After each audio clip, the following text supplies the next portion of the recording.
Just like the street lights lit this town, like a fire in a blaze, gotta burn it down. Can't be afraid to leave this out. We got this far, don't know how. I see danger in your eyes.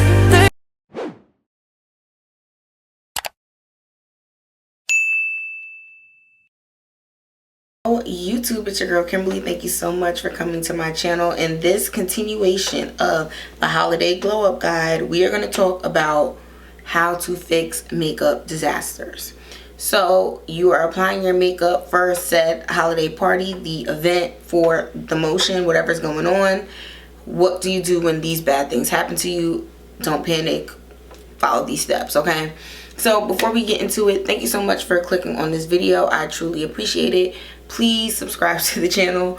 We are trying to grow over here, and we want you to be a part of the crew. So hit the subscribe button, hit the like button if you like the video, and then hit the notification bell so you'll be first to know when I post a new video or when I go live. So I am doing daily posts until January 1st, just to kind of help get everybody, and myself included, in the holiday mood and prepare for the things. So and definitely I'm keeping these in mind as I have little shindigs to go to about what I'm going to do with my makeup and stuff like that. So I don't know, we'll see. Maybe I'll do some looks, but let's get into how do you fix these mistakes. So these are some of the things that I find that are most common when people are doing their own makeup for the first time before these big events, and then something happens and then you're like, oh my god, like what am I gonna do now? So this is my advice to you and how to fix it. So one, you start off with a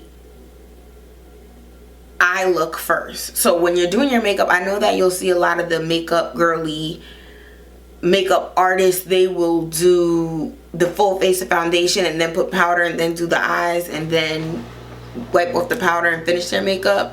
Do not do that. If you make a mistake, the product has a lot of fallout, there's any issue, if you only do your eyes first, you will then be able to address fixing the eyes without messing up all the time and other makeup things that you've done. So don't start with your, and it's funny, I've been doing makeup for years, over 10 years now on myself, and I never have been that like, oh, do the base and then do the eyeshadow. Like, also it's different when you know how to do it on other people and this is like your real job profession, because then you'll have like the little tips and tricks. But at the end of the day, if something happens and you got to remove, you do not want to have to do face and eyes now. It's easier just to do eyes. So start off with your eyeshadow.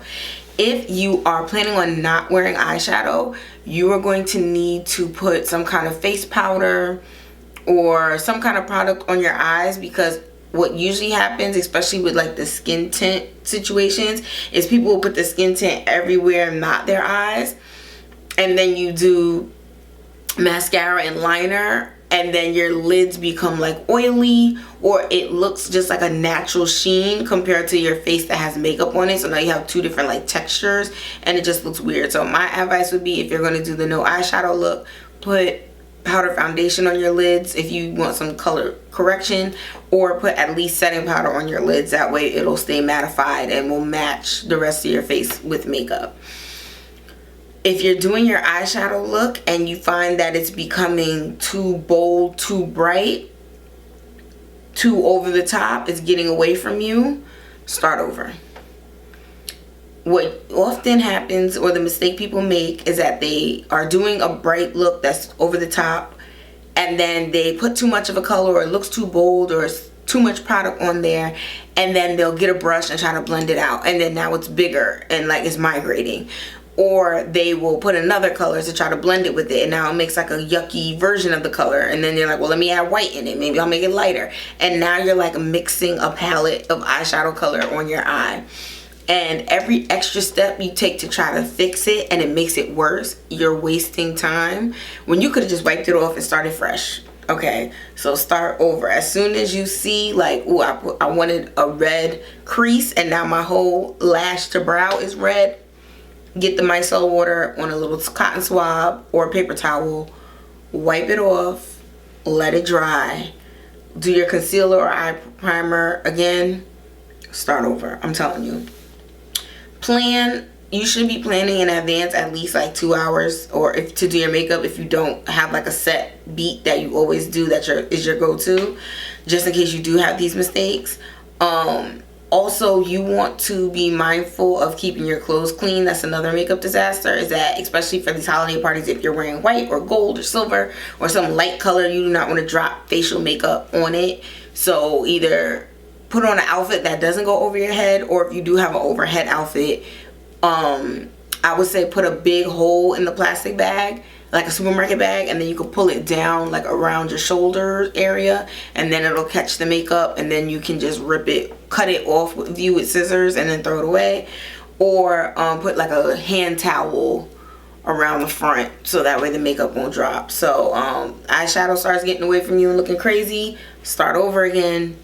And don't try to fix it, because the more time you invest in trying to fix it and it just looks worse and worse and worse and worse, you should just start over. Next makeup disaster that you might have to fix before the event. Your foundation shade that you usually wear is not the right color. So basically, when you're doing your makeup, like we said, you did your eyes already. Next, you can now move to your face products. Before you put the foundation all over your face, you're going to want to go here, and you're going to do 2 or 3 swipes of the foundation, so that way you can see if it's, because I mean I'm wearing foundation right now, so you can see like how my chest color, my neck color, my face, I want them to all be congruent. They're not going to be exactly the same, but I want to look like the same person when I have hit you with the side profile like this. So in order to do that, you want to test the foundation first, especially if it is a liquid foundation. Cream foundations can be blended out and sheared out, same thing with powder, and they're a little more forgiving. Liquid is not that forgiving, so you want to make sure it's the right shade. If it is too light, you can take a few drops, add some bronzer, mix it up, or liquid drops, bronzing drops, see what it looks like, see what it gives, and then test that patch that you made with the liquid bronzer in it and see how that looks for you. If it's too dark, don't wear foundation. I do know that they sell white drops. I think House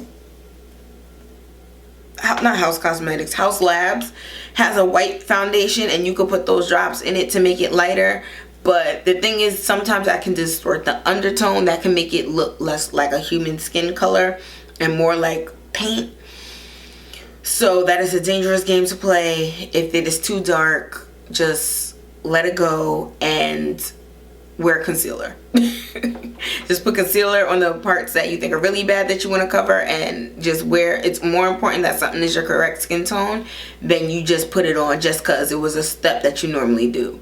So and even with the bronzing drops, sometimes a lot of the bronzing drops are golden, warmish. So if you have a reddish or greenish undertone, sometimes adding those to your foundation can make it more neutral, and then it'll really be like the wrong undertone for you. So that's not even a foolproof thing either. So really what you would want to do is that way before your event, you would have swatched your foundation in advance to make sure it matches. But you know, things happen. We're busy. So then at that point, just skip the foundation step. If you feel like you have like some dark circles or like a scar or something that you really want to cover, just put concealer on that, and then put like a light foundation powder or something else, because you do not want especially because a lot of holiday parties are at nighttime, people are going to have that bright flash. So if it flashes and then like your face and up here neck is visibly darker than like your arms and your chest, it's going to look crazy in the picture. So don't do that. Next makeup mistake, your makeup is too cakey. So you done put on the powders, the creams, the settings, all the things, and you look at your face and you look dry as a Sahara Desert. You don't look real. You look cake face, and you don't like it. So one option of what you could do is you could take a damp beauty blender and you can press it on your face, and just reintroducing that moisture to the powders and the creams and the liquids. It will like rehydrate it, and you will look more lifelike and less cakey. You don't want to rotate. You don't want to go crazy with it. You just want to put the water on it and dab, dab, dab, dab everywhere where you look cakey. Now if you have oily skin, you don't want to dab the wet sponge on your forehead and your nose, because you want the oil to stay behind the product and you don't want it to break through. But everywhere else in your face you could do that. Another thing that you could do is you can take a dewy setting spray, so shake it up, and then use a dewy setting spray. Dewy setting sprays usually have a more hydrating factor to them, so they will reconstitute those dry, like cakey areas of your makeup and make it look satin finish instead. So a dewy makeup setting spray could also help with that. There's also water sprays. So the Evian spray in a can, it's just plain water, there's no additives or anything in it.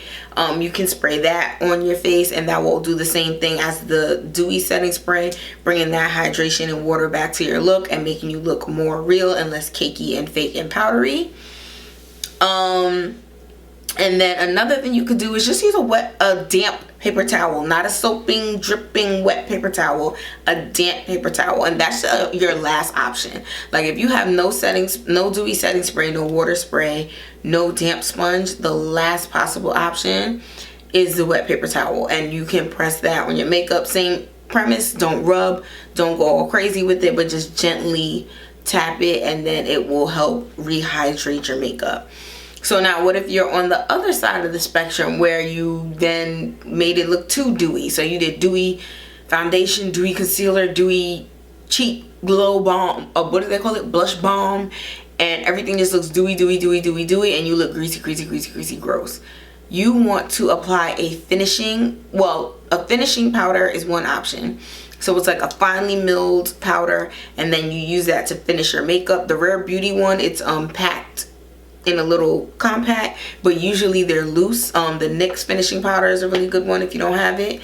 And then another thing that you can use is you can also do powder foundation on a light fluffy brush. So this is the Fenty Pro Filter Soft Matte Powder Foundation. So not on if you put a densely bristled like short kabuki or something like that, then the powder foundation is going to cover your existing makeup, so that's not good. But if you take a big fluffy powder brush and then you put it all over your face, a light dusting of this, your color cheek and stuff is still going to come through, but it will mattify your face. So you can also use a powder foundation. Another option of what you could do is you could use a blotting powder. So similar premise, you want to take a big fluffy brush. This is Invisimatte by Fenty. Big fluffy brush, drag it on there and just put it all over your face, and it will help to mattify and take down that overly dewy look to make you look more satin finish, more real life. My preference for makeup is that you look satin finished, because then you look more real, like a human person. So like as you can see with my skin, you can see like a little shine breaking through here. My nose is a little oily. My skin has that texture of looking like natural skin, even though it's covered with makeup. And I think personally that is the goal of what most people are looking for from their makeup. So you just have to find the finish that corresponds with your skin to do that. So if you have oily skin, you want to get a matte formula, so that way when your oils break through the matte, it'll make it look satin and real. If you have dry skin, you want to get a hydrating formula, so that way it can bring that moisture back to your skin and give you that little glossy, gleamy look that it has when you wear real skin makeup. And if you have combination skin, then you want to find something that's like a true satin finish, because then it'll work with both the dries and the oily parts of your face. Or my preference for combination oily skin is a cream foundation, because then you can blend it out in the places that are more oily, and then you can pack it up in the places that are more dry. And I feel like it is the easiest to achieve a natural look quickly, if I must say so myself. So that's how to fix your makeup if it's too dewy, fix your makeup if it's too dry, how to fix your eyeshadow if you mess it up, how to fix your blush if you put too much blush. Go back with a clean makeup brush and just go over the same area, and then it'll start to take some blush off your face as you blend. Don't blend too vigorously, that way you won't disturb your contour or foundation. Start applying your blush up here and then bring it down your face, because if you start here and then you go up, you're gonna have like a huge saturation of color under your eye, and it's gonna bring your face down. And like I said, if you put too much blush and you feel like you got blush blindness, definitely go in with a clean brush and blend it off. Look at your blush in different lights. So in the bathroom light, in the vanity, maybe walk out to the living room or dining room, and then if you have a mirror out there, look at that light, or bring the little handheld mirror and be like, all right, what does it look like in this kind of light? Is it too much blush? Is it just enough? What does it look like? Like, you want to look at it in different lighting, different angles, because like I said, with the holiday parties, you're gonna have the intense flash from the cameras, from the either the company or somebody who just has a good phone and they want to have the flash so they can see everybody. And then you'll have other areas where it's super brightly lit, the bathrooms, the hallways and stuff like that, and other places where it's darker and dimmer, like maybe by the bar and stuff. So you want to make sure that in every lighting your makeup looks good. In terms of the lip, if you don't like the lip, same thing as the eyeshadow, wipe it off with the micellar water. But the only thing that's going to be different from with the eyeshadow is you have to go back and fix your foundation around your mouth. So as much as you strategically try to just only get the lip product, for some reason it always takes a little lip concealer, it always takes a little chin foundation, and you just have to go back a little bit and touch it up. So I would suggest, and I would venture, that there's probably going to be enough leftover product on your foundation brush or on your foundation sponge that you could just go back and dab around and you'll be able to fix it back. You don't really have to go back and bring all your stuff back out, because there's usually always a little bit extra foundation left on whatever utensil you use to apply it. Any other makeup mistakes? I think those are all the main makeup mistakes that people run into. Like I said, all of this can be avoided if you practice. How do you get to Carnegie Hall? Practice. Do it in advance. Plan your look. Prep when you have no time. I know it sounds crazy when you're like, so I'm gonna just sit up in the house with a face full of makeup and not go nowhere. And it's like, yes, you are gonna do that. You know why? Because in the morning of, or the after work of the holiday party time, you're gonna have a set beauty routine that you can automatically do. You won't be stressed. It'll be fun, and that's the best way to get it done. All right, so thank you so much for taking the time to watch this video. I hope it was helpful, and I'll see you in the next one. Bye. Just like the street lights lit this town, like a fire in a blaze, gotta burn it down. Can't be